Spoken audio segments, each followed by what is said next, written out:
these years, you still get excited for the opening night? Yeah, I like football. I like football season, all the things that go with it. Beautiful.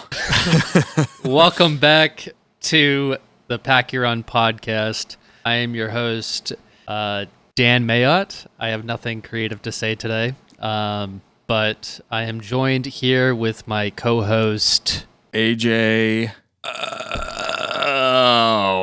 You can say it. You can say it. AJ, what a fucking week, La Gambina. I was just gonna be like, you can say your last name, La Gabina. It's a La lot. Gabina. Dan, it's a lot of syllables. It's hard to keep track of them all. Yeah, you could never be like a Red Sox player, because how the hell are they gonna chant that? I don't know. Oh wait, they would just chant your last name. I don't know. It worked for La Nomar. Gabina. That is true. Yeah, La Gambina, Garcia Parra.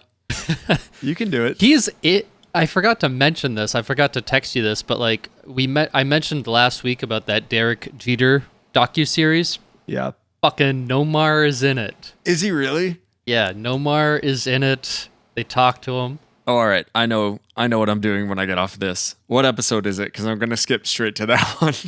I mean, he's in a couple of the episodes. Cool. It's cool, like cool. All right. because they talk a little bit about the Red Sox rivalry, but like in the early 2000s. There's another episode premiering tonight. We're recording this on Thursday, August 4th, 9:30 Eastern time, and where they left off was the 2003 season with Derek Jeter. So I'm a little excited to relish in the comeback. Yeah, of we got 2004. Well, you know what we got to do next time I'm home? We got to queue up 4 nights in October, and we both got to sit there and, as men do, cry about Have a good cry.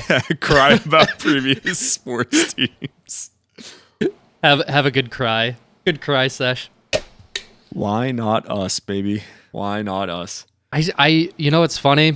I have that fucking shirt Yeah, I know. in my closet. Like I found, so there's, if you look up like Why Not Us shirt, there was like an old press conference of like Kurt Schilling and I think also Kevin Millar. They wore shirts that said Why Not Us. I was able to find it in like a Savers, which was like, I know what this is. I'm buying this. I have to. Yeah. Yeah, I was reading an article the other day during a slow point at work about the Yankees suck shirts and how that was tied into like a bunch of the guys from the Boston hardcore scene and like honestly like drug dealers and stuff around that time before Fenway kind of got renovated and that entire area became more of kind of a touristy, like easily accessible area. That's true. I mean, whoop, whoop, whoop. Oh no. We can't already be having technical difficulties. It's not acceptable. Boo. Dan is having technological issues, and I'm going to take this time to say that as many times as Dan has turned around and claimed to be the head of this podcast, it is now mine. I'm going to become the millionaire on this podcast, and I'm going to do it by stealing all of Dan's funds. I'm taking them all away. I am the cat. Oh, I'm gonna drain Dan's swamp. He doesn't know how to spend that money. I know how to spend it better. Dan Mayotte is a heathen and a money hogger, and I'm not at the top of my game, man. I can't vamp for this long. How about them Red Sox? They've had some turnover. Yeah, I'm obligated to keep this gold right here. I mean, Dan, all right. It's our favorite topic, even though we've said multiple times that we're gonna, we got to kind of avoid this stuff as Patriots fans and things like that. Let's talk real quick about this Miami Dolphins Tom Brady hullabaloo, because maybe it won't be that much of a quick hit because this is crazy. Oh no. I'm hitting the pause right meow.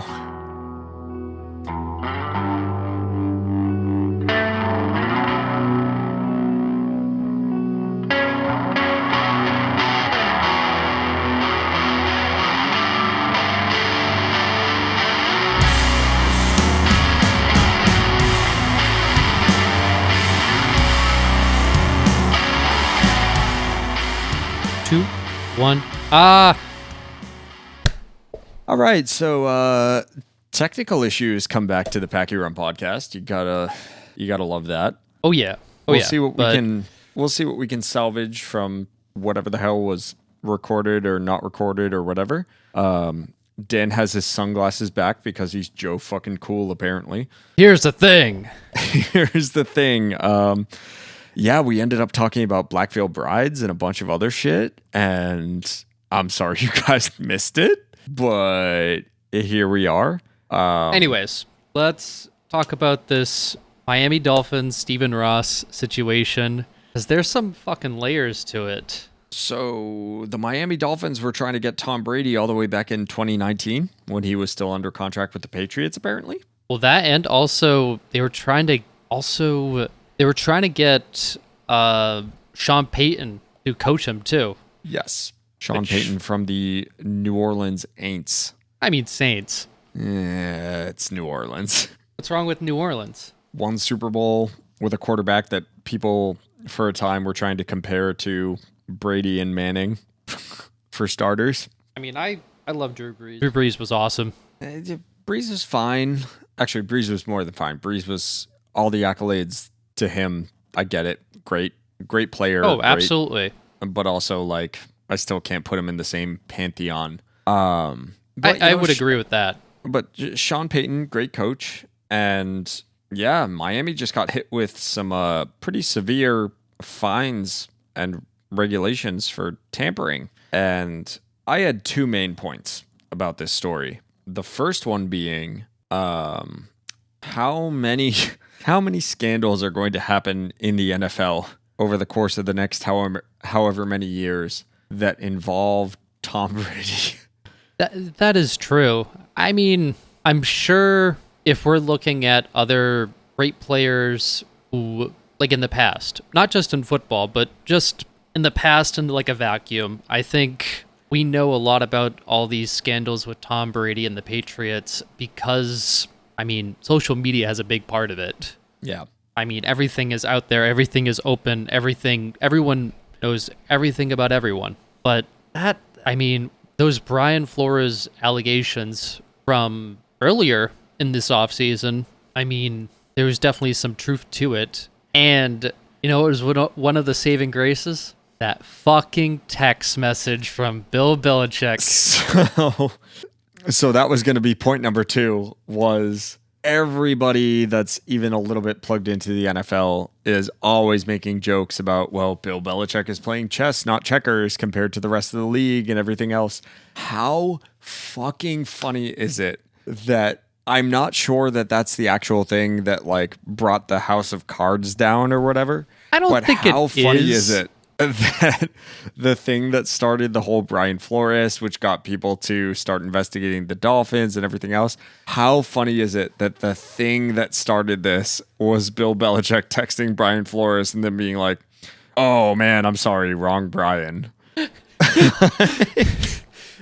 I mean, I don't think it has anything to do with Bill Belichick playing chess and other people are playing checkers. I mean, I don't think Bill Belichick is a smart guy. But do you really think he is that much of a manipulative asshole, petty fucking asshole to do something like it? And he knows exactly what was going to happen. So that's kind of my struggle here, is that like part of me sits back and I'm like, anytime I look at, well, honestly, Twitter in general, but especially NFL Twitter, there's a lot of times where I sit back and I'm like, man, you people really need to go touch some grass or something. Like, Jesus Christ, you're entirely too plugged in. And then there's times where things like this happen and people are just making jokes like, oh yeah, Bill Belichick's still, you know, screwing over his division rivals, like making jokes. But it does kind of make you sit back and wonder, like, did he know what he was doing by texting Brian Flores like that?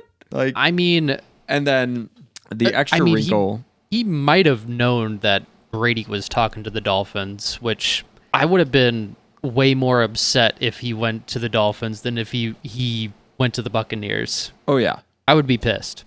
But I actually tweeted about this from the Packie Run Twitter a couple of hours ago, and the thing that like it's not damning evidence or anything else. But I do think that like maybe they're tied together or something. We talked about it on the podcast at the time, and neither of us were really able to make heads or tails of the whole thing. Julian Edelman being on Inside the NFL, and at one point saying, yeah, Brady and I have a little bit of beef going on right now, and I'm not going to kiss and tell, was the quote. I'm not going to kiss and tell. Is there a chance that maybe Edelman was referring to this exact situation? Because Tom Curran, who's like a Patriots insider, he tweeted like a 3 or 4 tweet kind of breakdown about this situation with Brady still being under contract with the Patriots and why this was all like so shady. Right. And somebody responded to one of those tweets and was like, imagine being Julian Edelman and finding out about this. And that's exactly where my mind went, was like, oh, when Brady was with the he was with the Buccaneers, but he wasn't with the Buccaneers, or he was talking about retirement, or he wasn't talking about, I forget what the exact situation was, but I remember that there being some sort of ambiguity about Brady's career. Right. And Edelman saying on like one of the biggest kind of NFL insider shows, being like, yeah, he and I have some beef because we're not like, I'm not going to kiss and tell, but there's something going on here. Do you think maybe Brady kind of fessed up to his buddy about like, hey, this was a situation that was happening at some point in time? Because somebody tweeted at Tommy Curran and was like, can you imagine what Edelman must have felt like if he knew that this was going on? And those two separate things clicked, and I was like, oh, I wonder if that was the thing. I wonder if Brady fessed up to Edelman and was like, yeah, I was talking to the Dolphins and everything else. And Edelman sat back and was like, man, I'm trying to play for the greatest quarterback of all time, somebody who claims to be one of my best friends. And a year later, a year and a half, 2 years later, you admit to me that, yeah, I was kind of dealing under the table, trying to see if something could happen with like an ownership deal and also playing and getting a great coach and everything else with the Dolphins, our division rival. Like, that would be reason for beef. Yeah, I'd totally understand that. I'm kind of annoyed by Brady. Like, yeah, doing that. I mean, but like, it takes both. It's not just the Dolphins in this case. They're not. There's 2 guilty parties doing things. Yeah, I don't have any particularly hot takes about the whole thing, but just, I mean, don't people know. are gonna love Brady no matter what. I don't think anyone in Boston or the New England area, anyone's gonna have a bad thing to say about him. But like, well, I mean, also think it would be. I also think kinda that does- looking. Go ahead. It kind of does leave like a little bit of a bad taste in my mouth. Like, because the end of when were they talking? Like December of 2019? August of 2019 was when So like talks began. So we're about to go into that season trying to go for another Super Bowl, and like, what the fuck, dude? Like, Yeah. You're already thinking ahead. Yeah, I don't know. and That's kind of bullshit. that was also, to be fair, that was also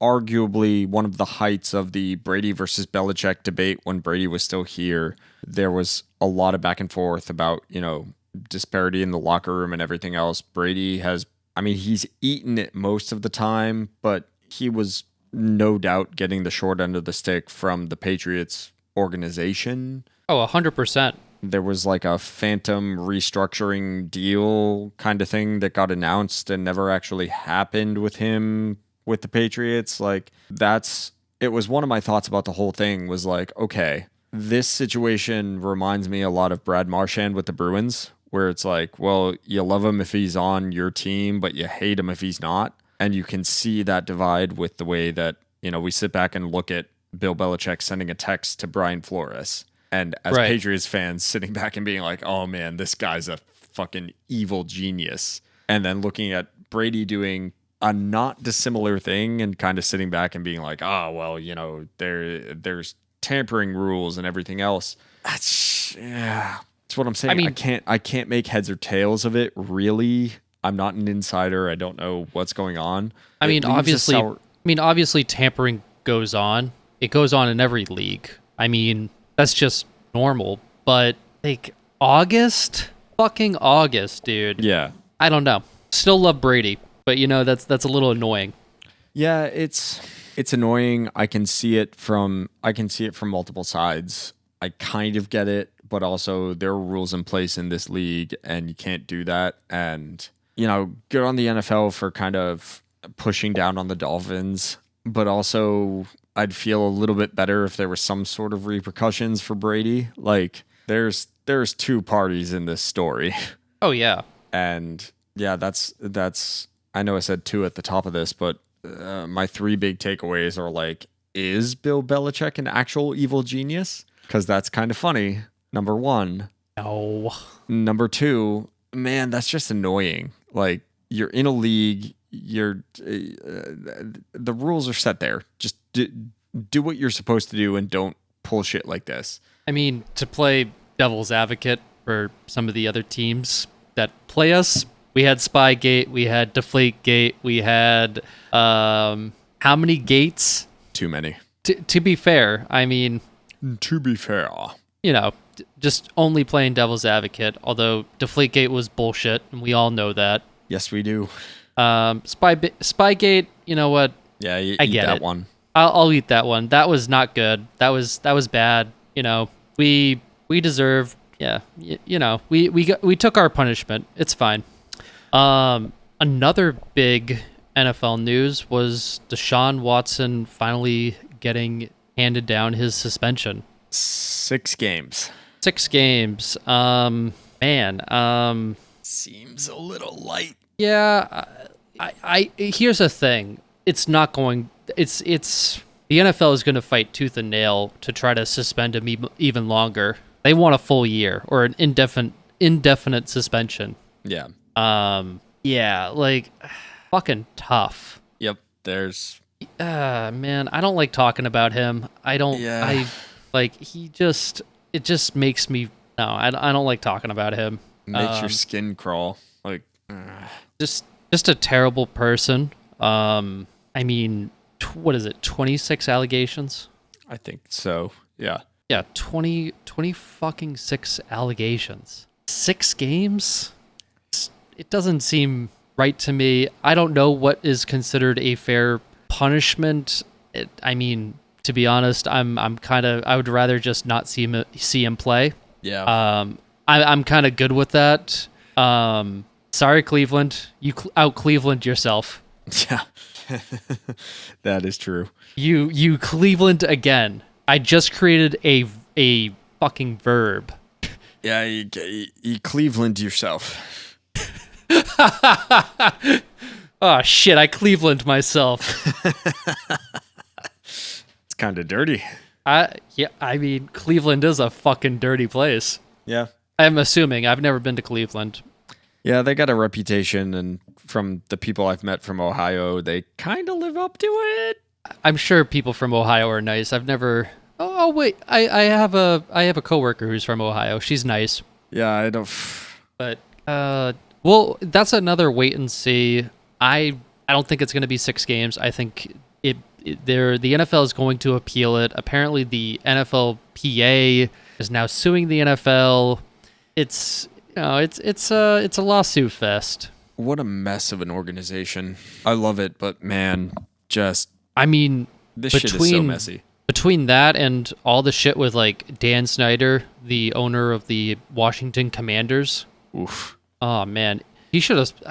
The Dan Snyder, owner of the Washington Commanders, he has done lots of things that are horrible. There's been allegations of sexual misconduct. There's been charging for like preseason, like not preseason, like training camps. There's been like so many other bad missteps along the way. You can read all about them. But his latest thing is apparently the way that it. So apparently all the NFL owners as well as the NFL, they pull money in together to like ticket sales, so they all get like paid. Dan Snyder was keeping a separate book for all the profit. Nah, it sounds about right. Basically stealing money from all the other NFL owners. Yeah, that checks out. So right now they're in a lawsuit as well. There's hearings. There's Congress fucking involved with it because Congress doesn't have anything better to do in this Clearly not. country than to hear about Dan Snyder and his fucking shitty fucking football team. Sorry, Jesse, if you're if you're listening. He's a big Commanders fan, but oof, yeah. Even he won't argue in favor of Snyder. Just painful. I mean, you had literal like raw sewage leaking onto fans in the middle of a game. There were like videos of it. Like at the end of like an Eagles like Commanders game last year, there was a part of the stadium that like broke off and it like fell. All these fans fell onto the stage, nearly falling onto Jalen Hurts from the Eagles. Do you remember that? I remember hearing about that. That's very high C. That's very cringe. Oh, so bad. Well, that's as good a place to leave off with sports as any. You got anything else? That's about it. That's about all that I really have for football because, I mean, I'm just waiting for it to come back, man. Indeed. Let's go into this article I shared with you. Yeah, let's head into depressing NFL news into depressing music. Woo! So the back half of last month, The Ringer celebrated Emo Week. And one of the things that they did was they put together a listicle. It is the most important emo song of every year, starting in 1985 up to the present.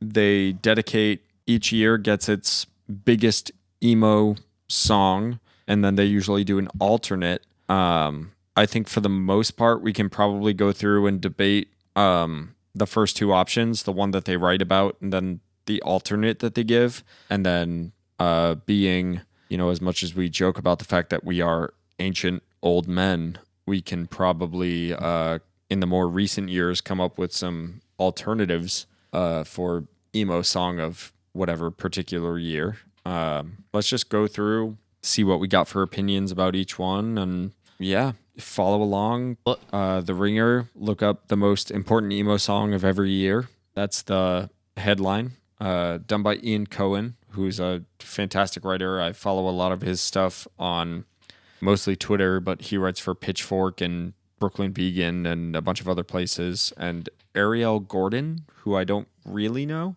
The article was posted on July 25th in this year of our Lord 2022. Let's fucking get it. Kick it off. So first year we have 1985 For Want Of by Rites of Spring. You can't have a emo list without Rites of Spring.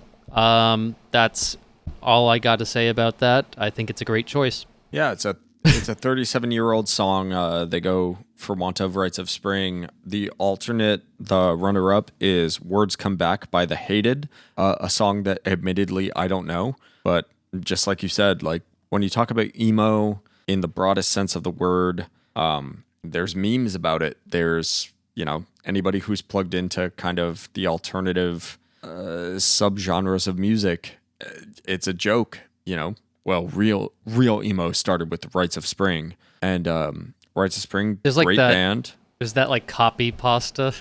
Yeah. Real emo consists of only the DC emotional hardcore scene, and yeah, coming out of like Fugazi, Minor Threat, like the hardcore, it's the thing that people would say like, oh, Fall Out Boy, My Chemical Romance, Paramore, they Panic at the Disco, they're not real emo. Emo stands for emotional hardcore, and it all started with Rites of Spring. And emo started with Rites of Spring. And 1985 For Want Of, I know this record, not inside and out, but I know this record, and I know it enough to know how important it is. It's an important record. Yeah, you start a conversation about emo at 1985 with Rites of Spring. That's, no arguments here. I think for either of us, this is the one. And coming up after that, You have Circles by Dag Nasty. I think Dag Nasty is, I mean, they're another one of those pillar early emo like punk bands. From like that DC area, Yeah, you got Discord Records. you got members of straight edge bands. You got Brian Baker from Minor Threat. Again, I know this Dag Nasty record. I know of it. I've listened to it a couple of times. That 80s emotion, like true emotional hardcore. Like I think a lot of people, including the guys from Axe to Grind podcast, they'd probably call Dag Nasty just straight up hardcore. Yeah, the runner-up is Burn No Bridges by Grey Matter, a band that admittedly I am not super familiar with. Yeah, me either, but I mean, that's okay. Yeah, 1986 Circles, Dag Nasty. This is the beginning. It's again, it's very early on. Yeah, we don't know what is happening quite yet, but they're kind of like starting to build that kind of sound. Yeah, it's. I mean, again, in my heart of hearts, I'd just call Dag Nasty hardcore. But yeah, I can see where it's much more intrinsically motivated lyrically, and yeah, I would call it hardcore. But again, it's emotional hardcore. It's very like it's coming from the self as opposed to the kind of a fuck you to the punk scene and everything else that this kind of era of hardcore has. I'm not arguing with this one, and I think that's going to be similar until we get kind of more into the 90s. But for sure, after this, it's it's Building by Embrace, another DC classic band. Fine, great, cool. Yeah, Ian MacKaye. This was his band between Minor Threat and Fugazi. Hardcore Same thing with like all of these early bands. We can just lump all of these together, might as well at this point. We have Previous by Ignition from 1988 and Arjun Walker by Fugazi in 1989. All DC hardcore, like that early emo core bands. Yeah, it's all that East Coast. It's raw, it's emotional. Yeah, I'll say it again. Lyrically, it's very emotional. Sonically, it's late 80s. It's hardcore. It's really just the lyrical content that kind of turns you around and starts making you think like, oh yeah, this is capital E emo. Yeah, for sure. That's and then starting in 1990, looks like it actually starts to take a little bit of it finally moves. It moves to the West Coast. Tired of Waiting by Sam I Am. Sam I didn't know that's how you pronounce that name. Yep.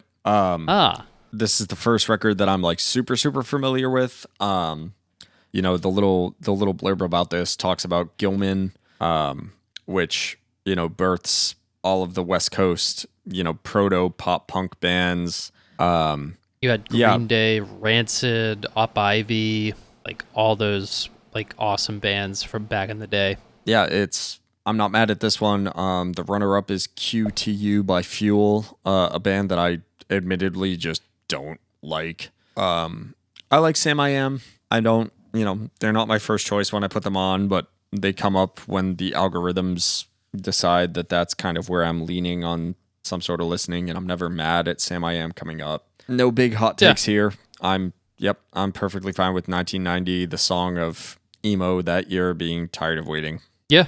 And then we had Caress by Drive Like Jua.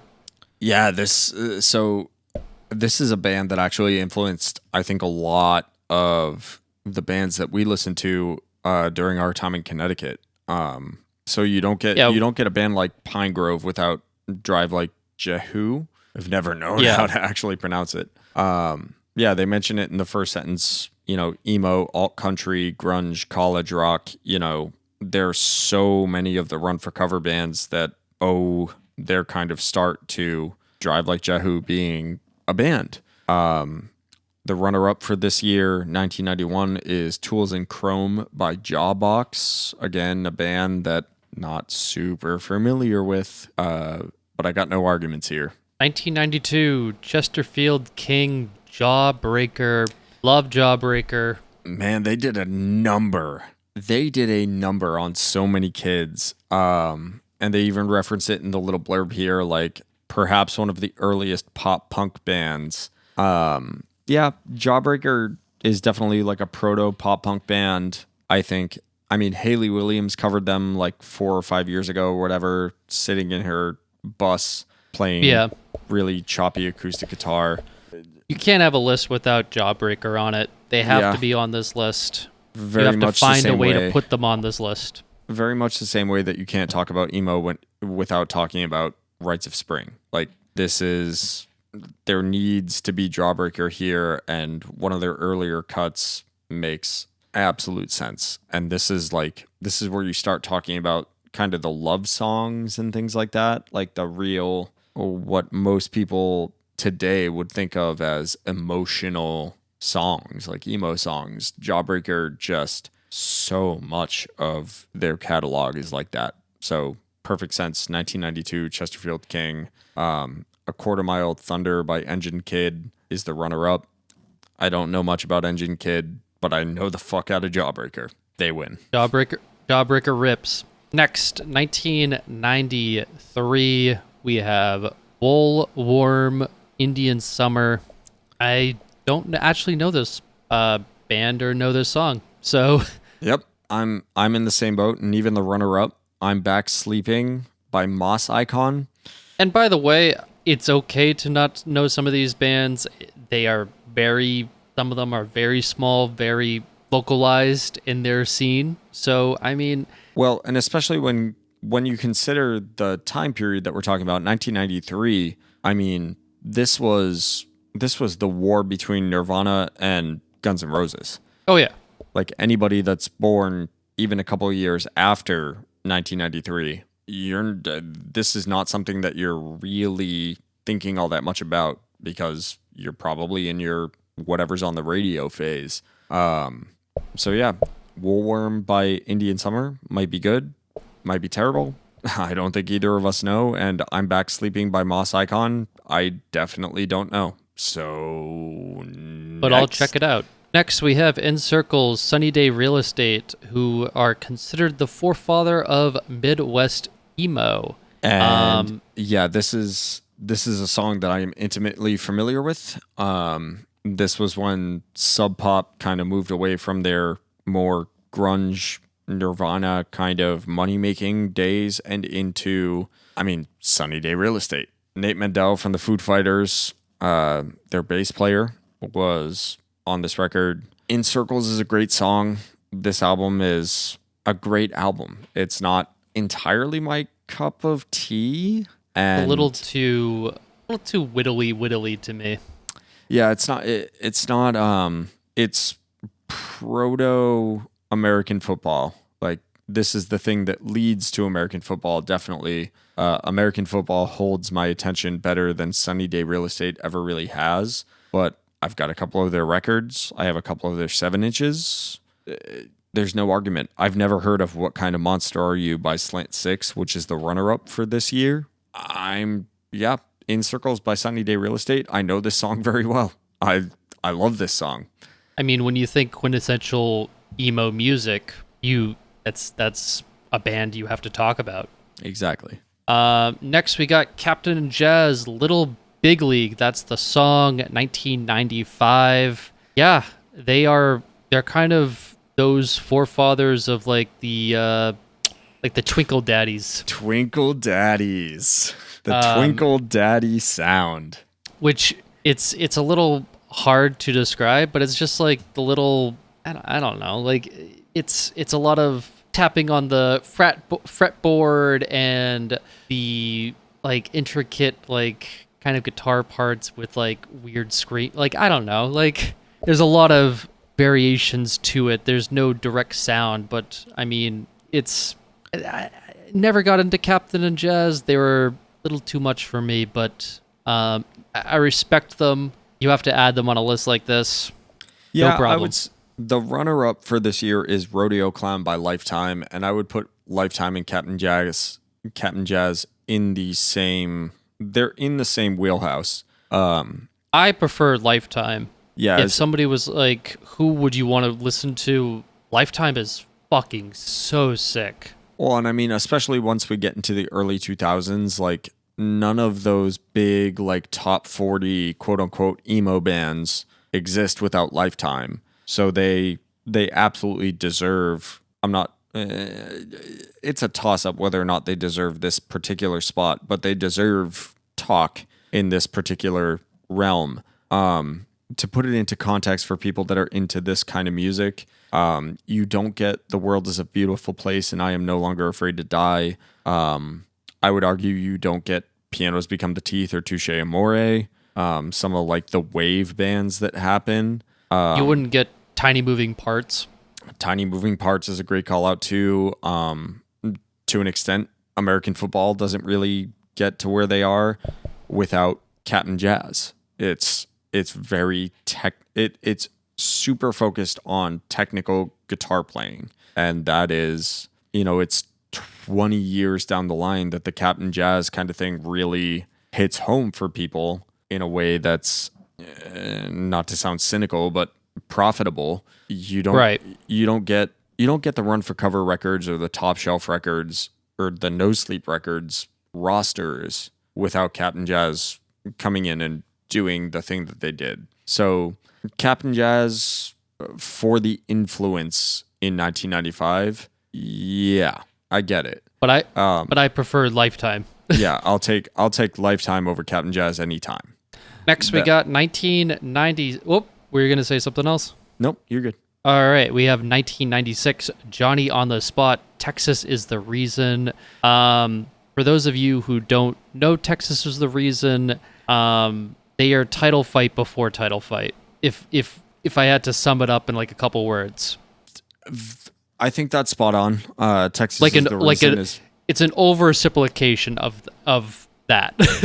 Yeah, you get but I like go ahead. You get that youth crew hardcore influence kind of sound. The runner-up for this year is Fire Engine Red by Boys Life. I know both of these bands. Neither of them ever really hit for me. I like Texas is the Reason. I like this band a lot. I think Title Fight before Title Fight is a spot-on call-out.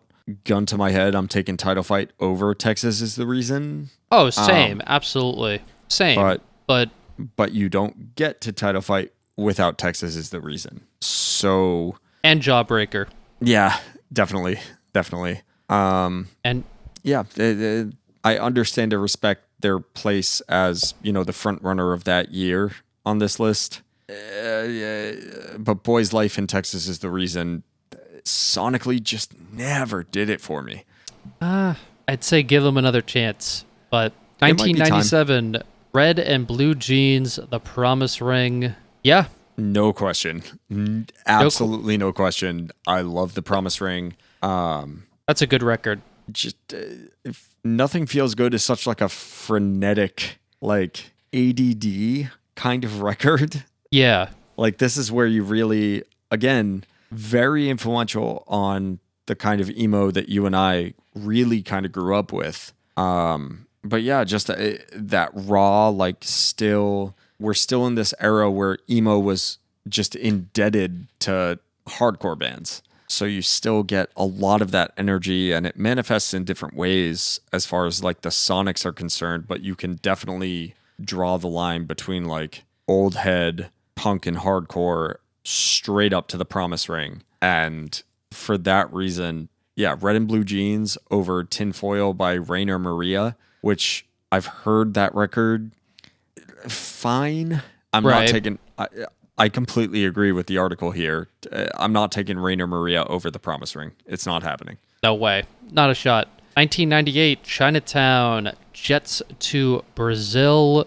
His name escapes me, but this is the same vocalist from Jawbreaker. And yep, all day, every day. Beguiling by Sarge. I've listened to that song. I don't think I know anything else by Sarge.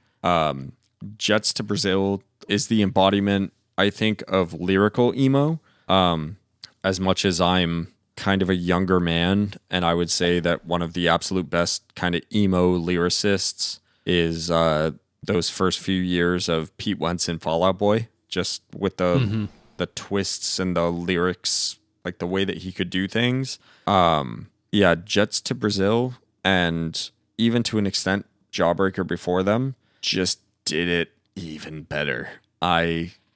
Jets to Brazil all day long. Sarge, I think Sarge is on this list more for clout than for an actual anything else. Yeah, for sure.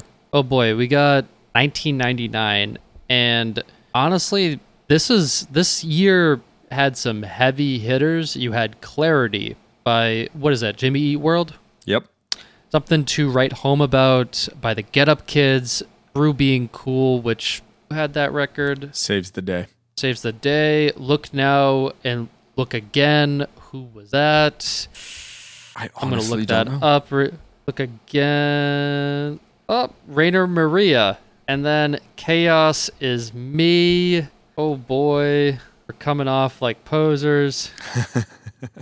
That's fine. I don't care. Like, I'm too old to keep up with that shit. Hit us up at Packie Run Pod on Instagram and Twitter if we're being posers. Orchard, Emergency and I, who is by... I mean, okay, we're probably talking about some... Anyways, we're going to get on with it. But their pick was Never Meant by American Football, and that's the right choice. That's the right pick. Again, That's the right pick. I'm like, shout out to all those other records. Something to Write Home About is a great record. Clarity is a good record. Through Being Cool is cool. But Never Meant. Never Meant. First of all, the runner-up is Action and Action by the Get Up Kids, and you know the true punk clout devourers in our listenership might take arms and say, you know, yeah, it should have been the Get Up Kids. But like the guitar tapping, the Twinkle Daddies like influence here, I don't think you can really, unless you're immersed in this world, I don't think you understand the impact that this song in particular had. Like there are these little twinkly guitar parts in like some of the biggest pop songs of the past 10, 15 years, not to mention the emo revival kids that came about, 10 years ago, and the number of bands that really started incorporating some of these more technical parts into a lot of their music. American football is like a hugely influential part of the musical canon that never gets talked about. It's a very influential record, and I don't think a lot of people give it the credit that it's due for that, because they've never heard it, or this album that it came off of, this American Football self-titled record, to my ear it's not great. Like it's not one of my favorite albums of all time. It's not something that I revisit even all that often, even though a lot of the stuff that Mike Kinsella does I do really enjoy. Mm-hmm. This song in particular really kind of launched some shit a couple of years down the line and doesn't get credited enough. And it's for that intro guitar riff, that tapping and stuff just did a number on people in a way that a lot of people don't recognize. I get hyped when I like 1, 2, 3, 4. Like I get hyped when I listen to that. That is like still so cool to me, and it still sounds very fresh to me. I mean, this album, to be honest, it does have some slow, just drown out songs on it, sure, but the song is awesome. It still sounds fresh to me. I'm like, whoa, this came from like 1999. Yeah, it sounds like any modern day like indie emo. Like it could be released tomorrow and people would get into it. Yeah, it's a timeless song, which is something to be said for something that came out in the late 90s heading into the 2000s, where a lot of this is like, this is stuff that I grew up on, this is stuff that I really love, but it's, as much as I will scream from the rooftops that I still think that, honest to God, Fall Out Boy is probably one of the best guitar bands that we will ever see in our lifetimes, I don't think that they genuinely have a song that compares to Never Meant. Like, there's so much, especially, when they released this song, no one cared. I'm gonna give you a hot fucking take. Uh-huh. It's on a different scale. you have to realize it's on a different scale. But the impact that Smells Like Teen Spirit had on the pop world and on music as in general Neverment had that same effect on anything with guitars in the 2000s into the 2010s. Like Nirvana, everybody talks all day long about the fact that they shook up the music industry and they were this indie band that ended up like just completely overturning everything and killed hair metal and everything else. They had that impact on that world. Neverment, I think, had that kind of impact on the... Neverment is the DIY, the truly DIY Smells Like Teen Spirit. I can see it. I mean, that's tough. I think that's a little... We might have to re-explore that because we have quite a bit of a long list. Yeah, let's table that for another day. But I will revisit this. Okay. 2000, we have Screaming Infidelities, Dashboard Confessional, and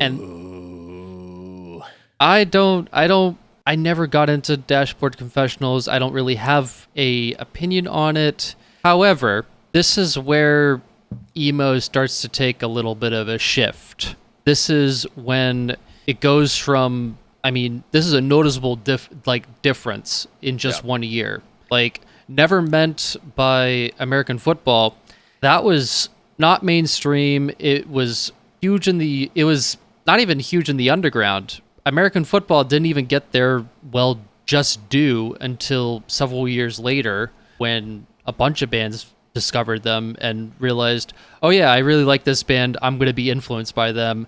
But Dashboard Confessional was like, let's make this and turn it into, I'm going to be on TRL and MTV, and it's going to be massive. Yeah, I've never been a Chris Carrabba fan. Dashboard has never done that much for me. I mean, whatever that song is. Breathe in for luck, breathe in so deep. Like, they've had a couple of songs that, yeah, like, I get it. I like a few of their songs, but man, Dashboard is one of those bands where everybody hears a lot of the stuff that I would listen to, especially when I was growing up, and they'd be like, "Oh, like Dashboard Confessional.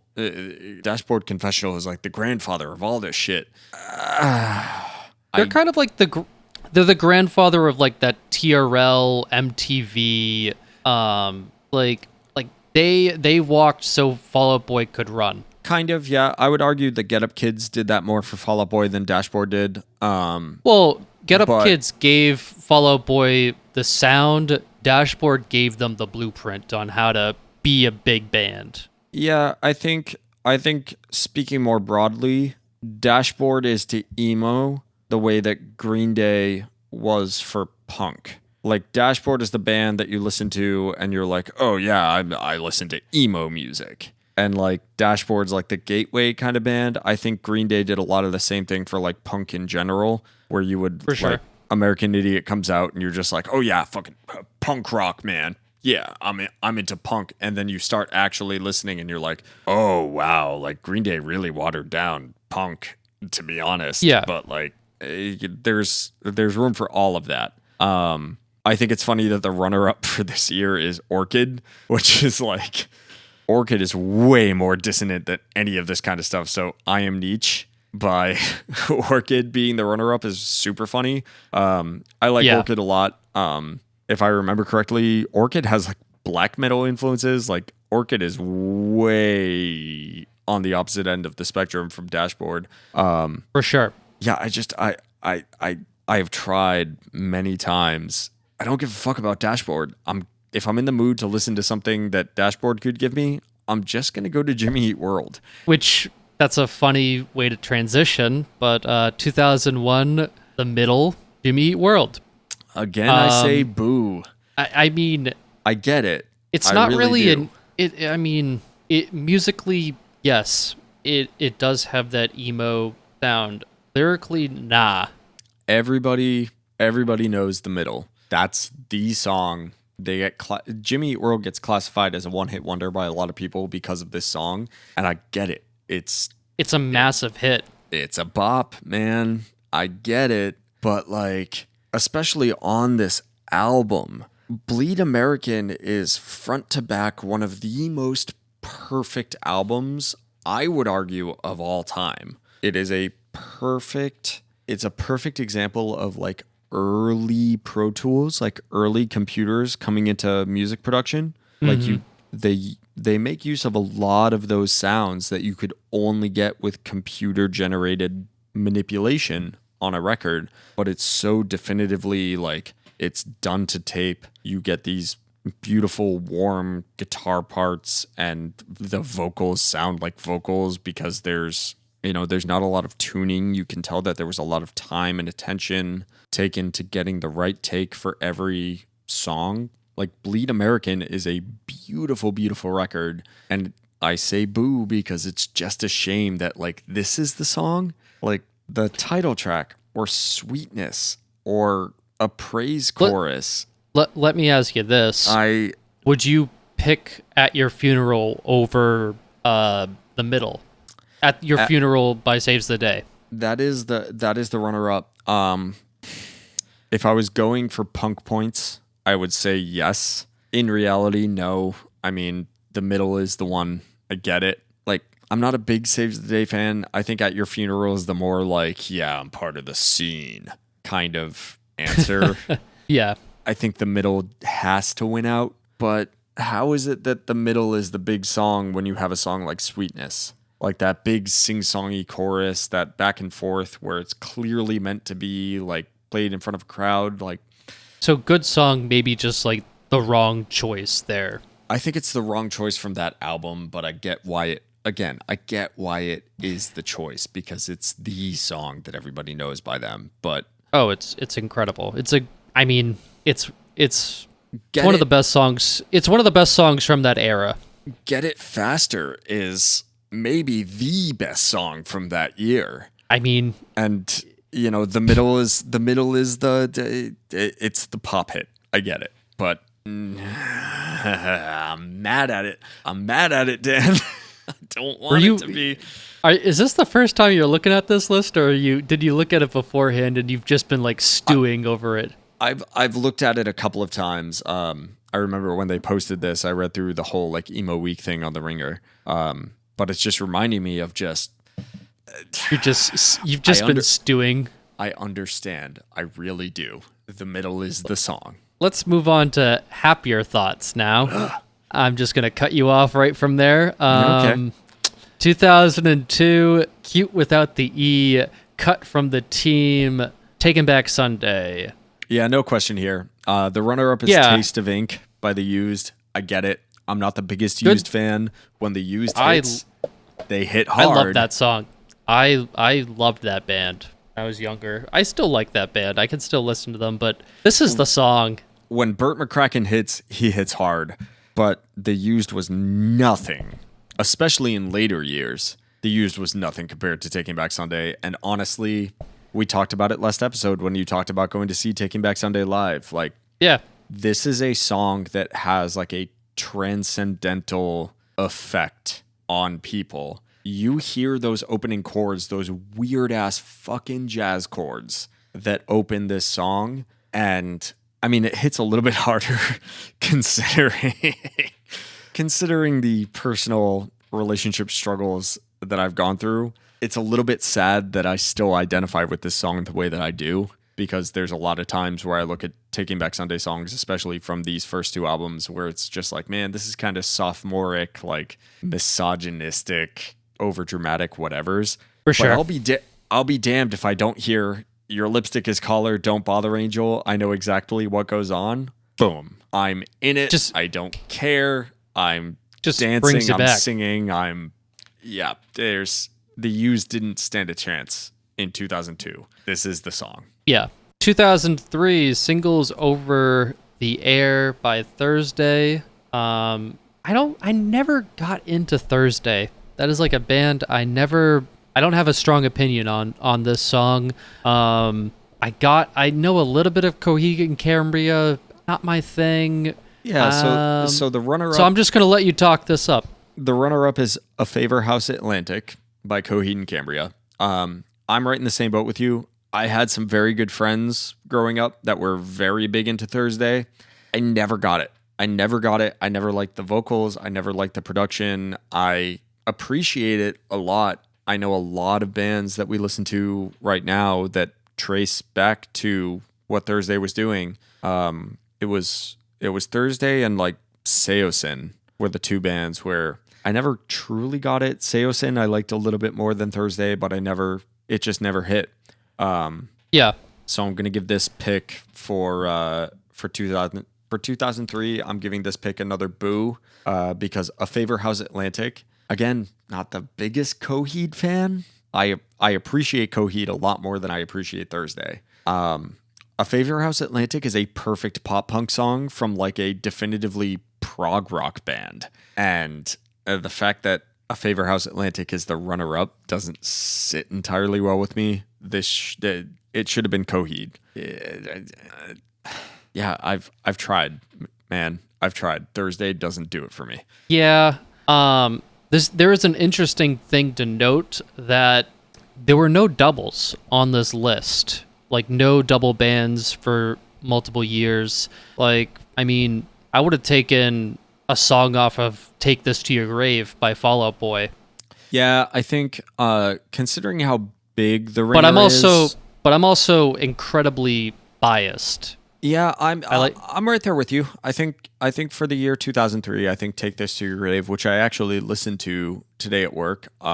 If we're talking about better songs, more well-constructed songs that have more impact years later, yeah, Take This to Your Grave probably deserves to be in the 2003 spot. I struggle because I think A Favorite House Atlantic is still probably the better emo song of all of them there. Yeah. But Fall Out Boy's coming up on the list, and I think with an outlet that's as big as The Ringer, these guys are probably going more towards, what had the bigger impact overall for even the most general listener. And I don't think Take This to Your Grave did that for a lot of people until Fall Out Boy was, in the top 40. That's fair. I will say this, I don't think you can't have a list without Thursday. Yeah.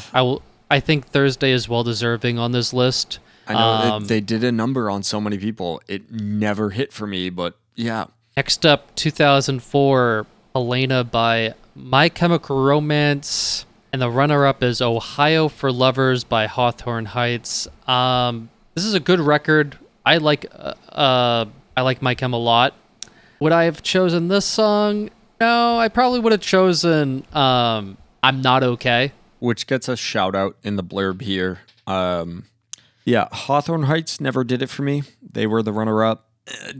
Ohio is for Lovers is a meme song, and it's had a resurgence because it is a meme song. And, that song is pretty well constructed. I get it. I'm With You. I'm Not Okay probably should have been the song if you're going to put My Chem on this list, especially at this spot in this year. My Chem's a weird thing for me. They are hugely influential on a lot of the bands that I love. They are like titans for a lot of the people whose musical opinions I value. My Chem has always been hit or miss for me. I have never sat down and listened to a My Chem record front to back and like fully loved it. And I know that this is one of their like biggest songs of all time, but this is one of the songs off that record that I just don't care about. Like, I'm not. It's not one of my favorites from that record. I've always been. I love I'm Not Okay, I promise. That song fucking rips. And that song is good. I think that speaks to you and I both coming from like hardcore, like true hardcore backgrounds as well, is that, so think about My Chem and Panic at the Disco in the same boat, right? A lot of, especially around this era, a lot of it was about the image and the stage productions and the personas that they had, right? Oh, for sure. Panic had just, you can't argue that they had pop songwriting coming out of their fucking ears. Like every song that they put out was an earworm. So they win the battle of like, okay, we can elevate Panic because you have like, yes, you're hiding behind the image to an extent, and you have this whole like thing going on visually.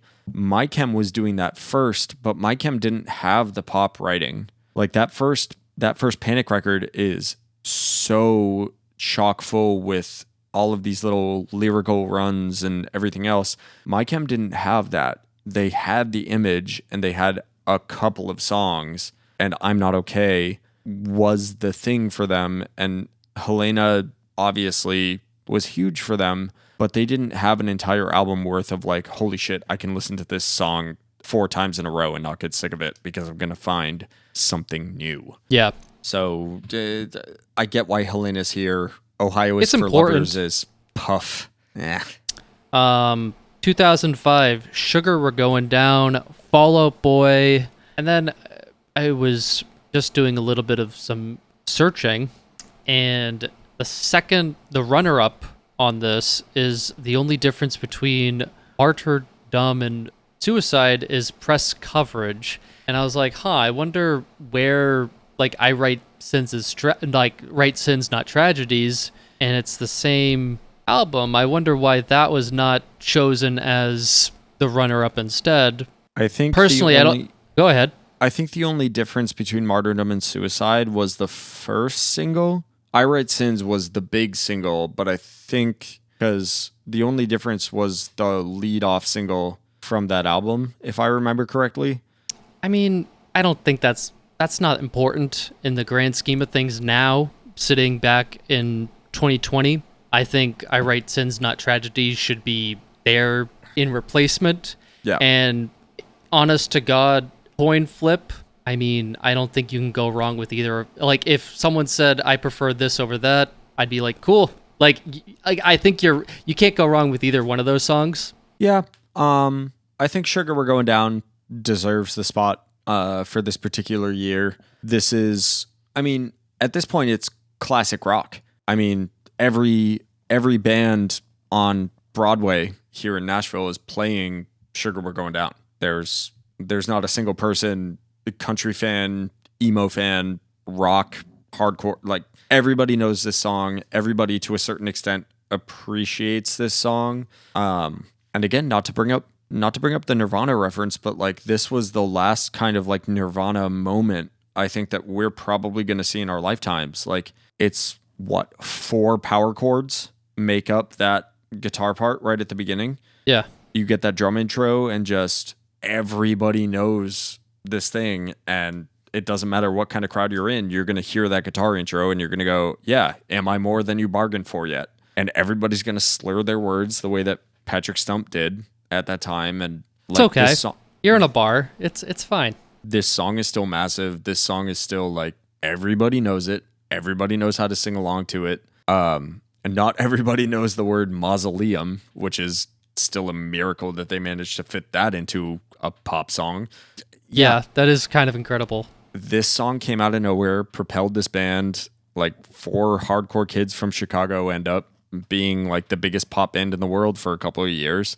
Yep, 2005 belongs to Fall Out Boy. And, you know, Panic has had, I think, in some ways, bigger successes. Like Brendan Urie became kind of ubiquitous in a way that nobody could have seen. But they both have become successful in their own way. They're both, I mean, like, they're both still relevant. I mean, Brandon Urie was, I know it was a couple years ago at this point, but I mean, singing on a Taylor Swift song is a massive deal. Yeah.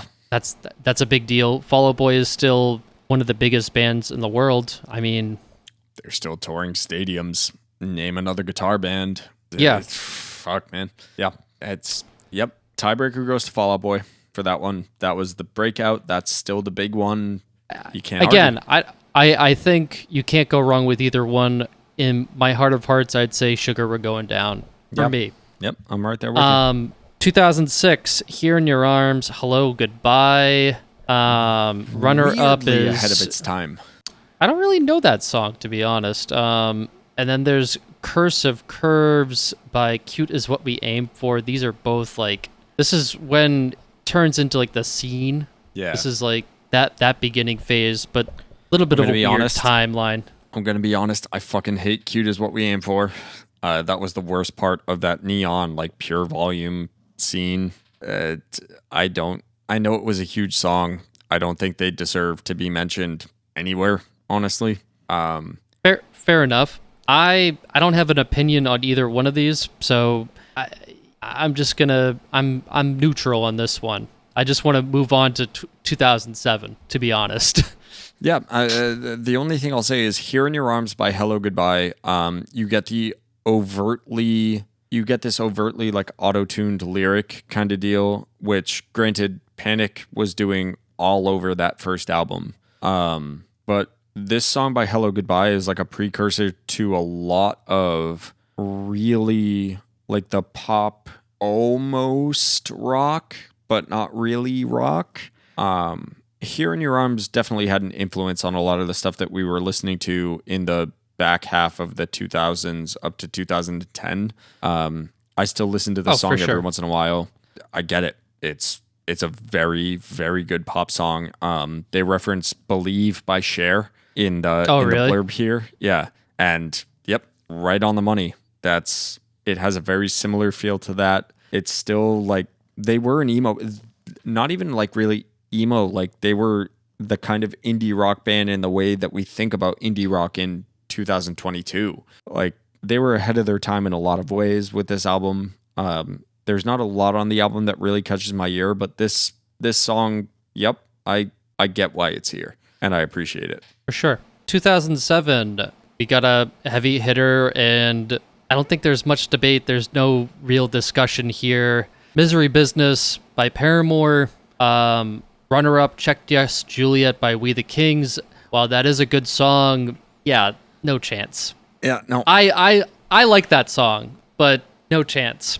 Yeah, I mean, there's not a lot that you can say that hasn't already been said about Misery Business or Riot by Paramore. I mean, it brought them straight to the front and center for people. It's simple. There's a reason why it's one of the first songs that I learned on guitar. There's also a reason why pretty much every time I pick up a guitar, the first thing that I play is that riff. It is lyrically, Haley's gone on record. She doesn't want to play the song anymore. She doesn't feel great about where she was at with the writing process and everything else lyrically. Sonically, David Bendeth, I've read many, many, many articles and threads, including hearing from the man himself about the way that this song and this album was produced. You know, all my love to Pat Kinlan from Axe to Grind and Worst Possible Timeline. He loves to shit on Paramore. I get it. You're an old head and you are like a dyed-in-the-wool hardcore kid from Albany. But fuck, man, like this shit is punk, and if you don't get that, you don't get that. It's fine. It's fine. It's a great fucking song. It's a good song, regardless. 2008, we have some kind of Cadwallader, Algernon Cadwallader. I don't like that band name. Neither do I. I also don't really care for this band. I'm totally biased here. The runner-up, baby. Runner-up is I Saw Water by Tiger's Jaw. Superior song, no doubt.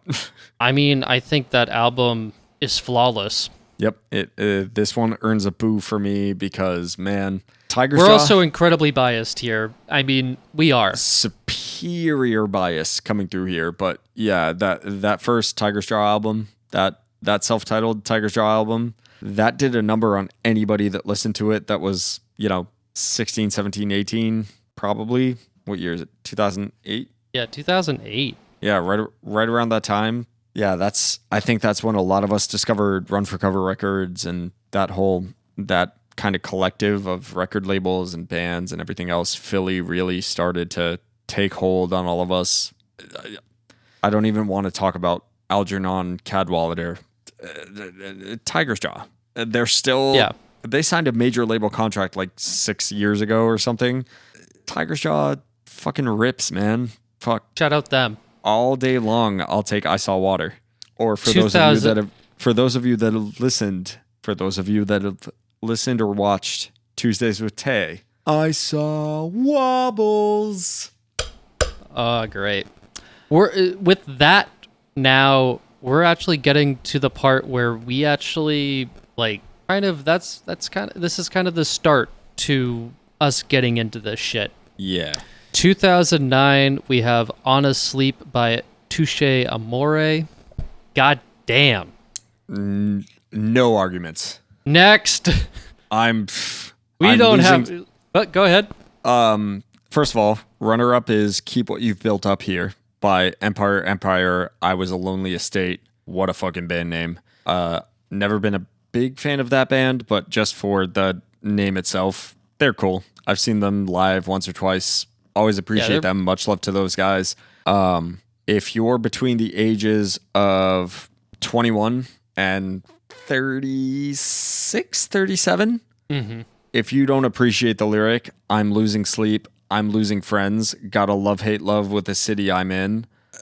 Honestly, by Touche Amore, I'm going to go ahead and real early just say that's my recommendation. If you've never heard the song Honest Sleep by Touche Amore, it might not be your cup of tea sonically. It's pretty rough. It's very hardcore, early emo influenced. For sure. Look up the lyrics and tell me you don't relate immediately.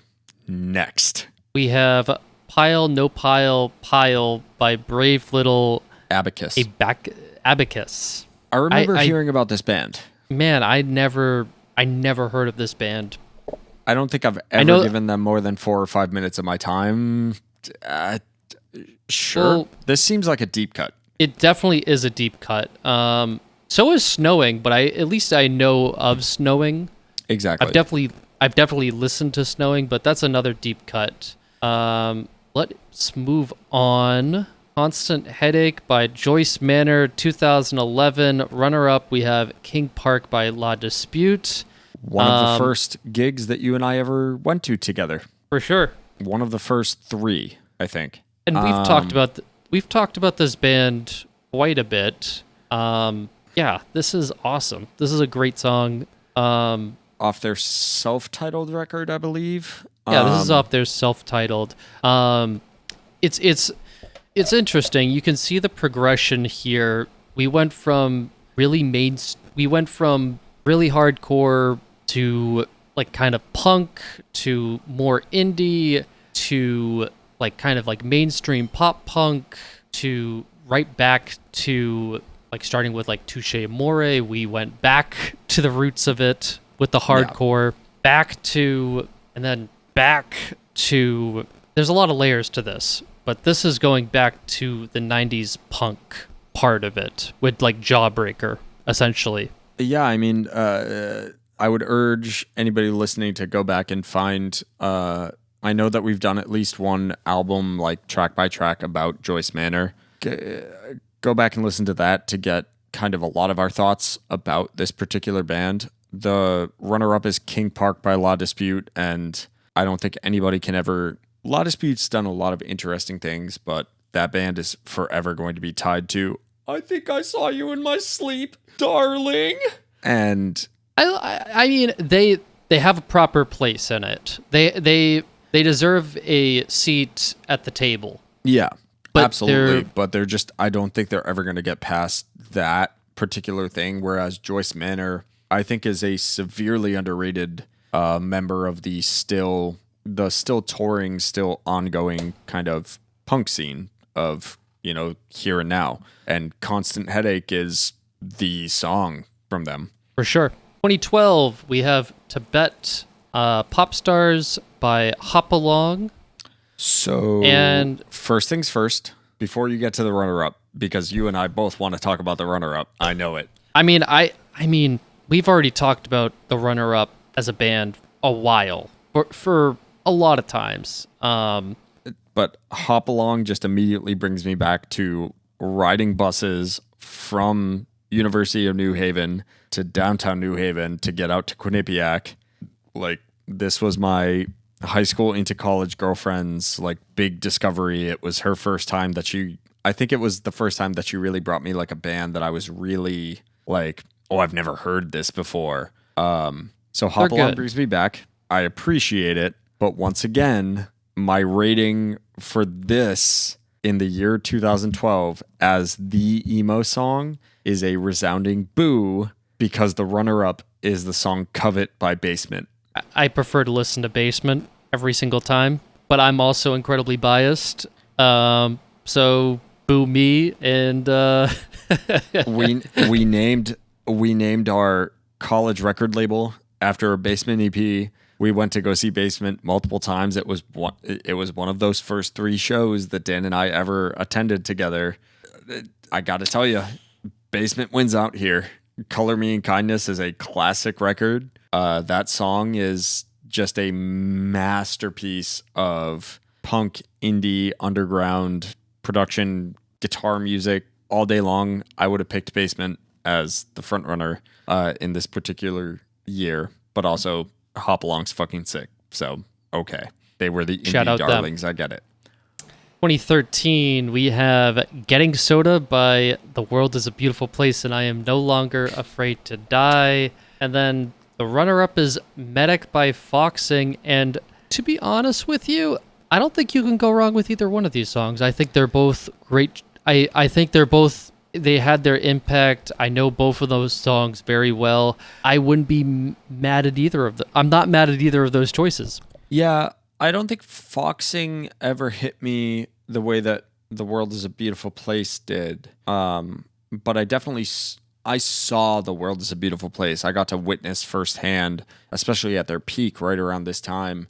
We got to see them probably more times than we can count. They brought something different with a lot of the avant-garde kind of stuff. Their live show was always like 13 people packed onto a stage playing different instruments. I get why World is a Beautiful Place is here, especially because, again, World is a Beautiful Place got more coverage during that time. Foxing never hit me that hard, but I always really appreciated them. So I think they should share this one. But yeah, I think I understand why The World is they get the edge up. For sure. Yeah.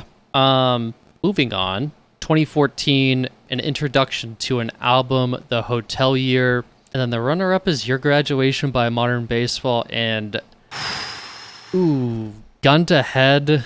God damn. You see, The Hotel Year holds a very special place in my heart. A little bit more than Modern Baseball. Fun fact, I did go to The Hotel Year's first ever show. That's just a little mic drop moment there for you. Yeah. So just a little flex and a little biased here. But they weren't playing shit like this. This album is awesome. This is when I think emo revival, I think of this album. Home Like No Place There Is. Yeah, I get it. The Hotel Year, I've always had respect for them. Got to see them a couple of times. They never hit me the way that I know they hit you. For sure. The runner-up, though, again, Modern Baseball was very, very hit or miss for me. But Your Graduation and a couple of other songs off that album, yeah, Modern Baseball hit me right in my bleeding heart college kid. Who am I fucking around with? Like, Your Graduation, I could listen to that right now and it still applies. So, fuck. I remember giving you so much shit because, like, I had my album of the year in 2014 as Home Like No Place There Is, and you had fucking Keep You by Pianos Become the Teeth. Hey. And I just remember being like, God, this shit sucks. What is with all of you guys? We got to get Brad back on the podcast, and the two of you can fucking pile on to me. But I'm still gonna. I will still fight I will fight tooth and nail that Keep You is the better album out of all of them. Fair enough. I mean, it's also not my thing. I just think it all sounds the same. But anywho, we're not gonna have this conversation here because we all know I'm gonna win. We have 2015, Cutting My Fingers Off, Turnover, Runner Up, That Kind of Girl, All Dogs. And to be honest, I don't know that song. Yeah, I don't know All Dogs. This is not the song off the album that I would pick for Turnover, but I do think that Peripheral Vision was, I'm thinking probably for you and me both. That was the album that we were listening to all of 2015. That was the album. It was huge for all of us. I'm not arguing.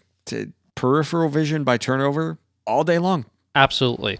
And then Tamago by Forest. And to be honest with you, I don't know this band. I don't know this song at all. I was super surprised to see it. I know I Forget to Take My Meds by Prince Daddy and the Hyena. I like that band. That band is really cool. But yeah, neither of them really struck a chord with me. If we had the time, I would go and dig back and see what I was listening to in 2016, but neither of these left an impression. I think this might be around the time where we started discovering that we were old men.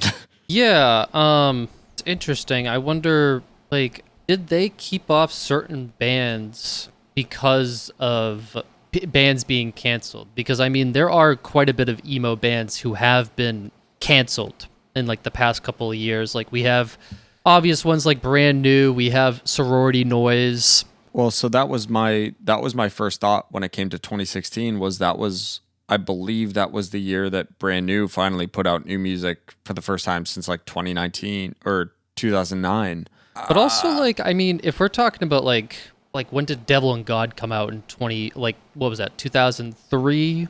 Devil and God was 2007. 2003 was Deja Entendu. I mean, I feel like it's a weird balance. Do you include a band who's canceled on like a list like this? So in 2016, I think the argument can be made that Brand New album Science Fiction gets left off because they just got absolutely killed. I think the other two albums, like, I think Brand New had maybe more impact for people plugged in, but Brand New was never more influential than Taking Back Sunday was, if you're going to compare like regional kind of bands and stuff. And I think that was part of the reason that I was always so drawn to Brand New, was the fact that they never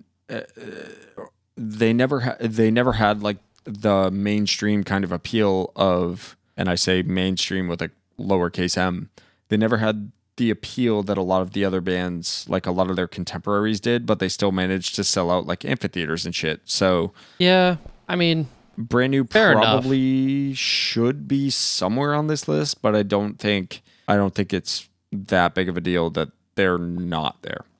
The next year, the 2017, and we were talking about emo music in the vein of singer, rock, bass, drums, maybe some keys and some other wacky instruments occasionally. 2017 is Save That Shit by Little Peep and Teen Challenge by Great Grandpa.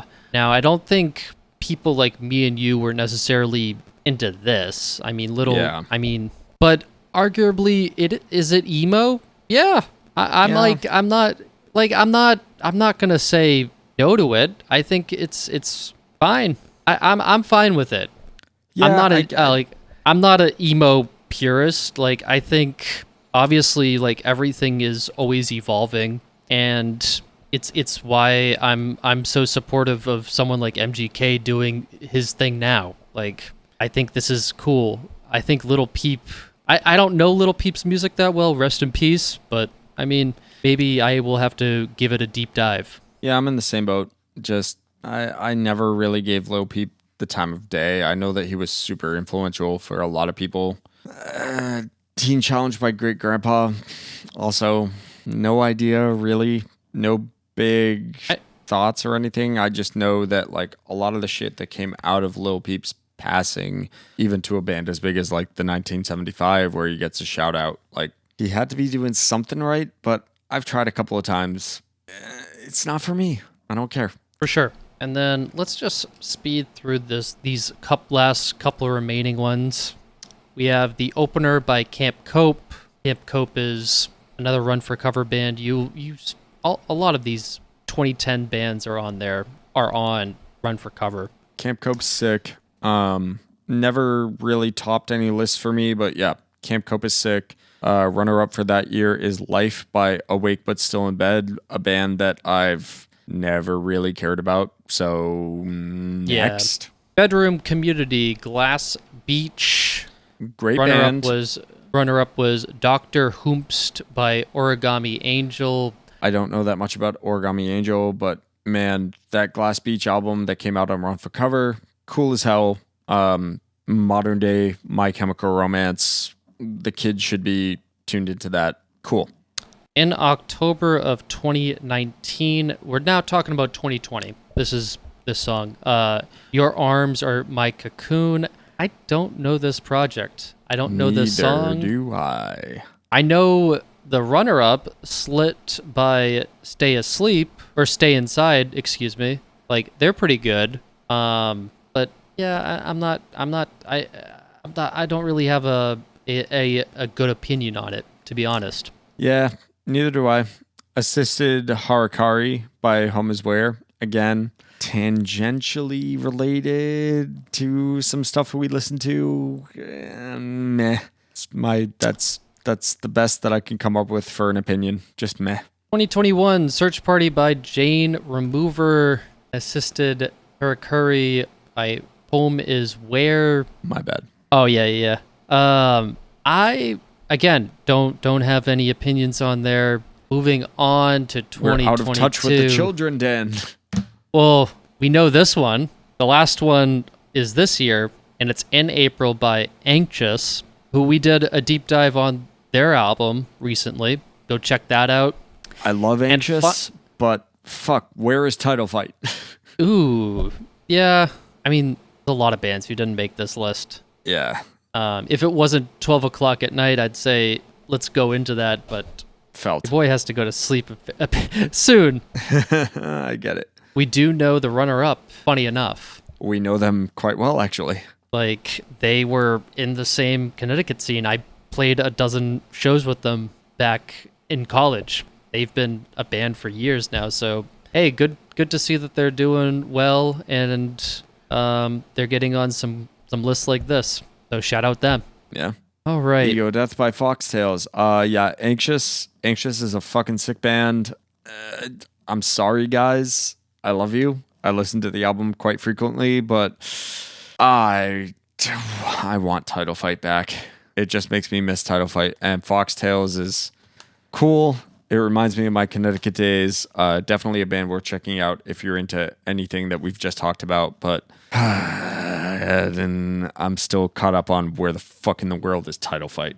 Fair enough. I think it's 12 o'clock where I am. I think this pretty much leaves the list. I don't really have any recommendations. My only recommendation would be to drink some damn water, get plenty of rest, and call your friends. I'm going to second that and remind you guys to follow us on Instagram and Twitter at Packie Run Pod. Share this episode with a friend if you liked it, and we'll get this out as soon as possible, hopefully before the weekend comes. And yeah, thanks for sticking around. It's going to be a beefy episode, even with the technical issues that I may or may not have to figure out on the back end. So let's go. Yes. Talk to you guys next week, maybe 2 weeks, but either way, talk to you guys soon. Sooner rather than later. Bye. Bye-bye.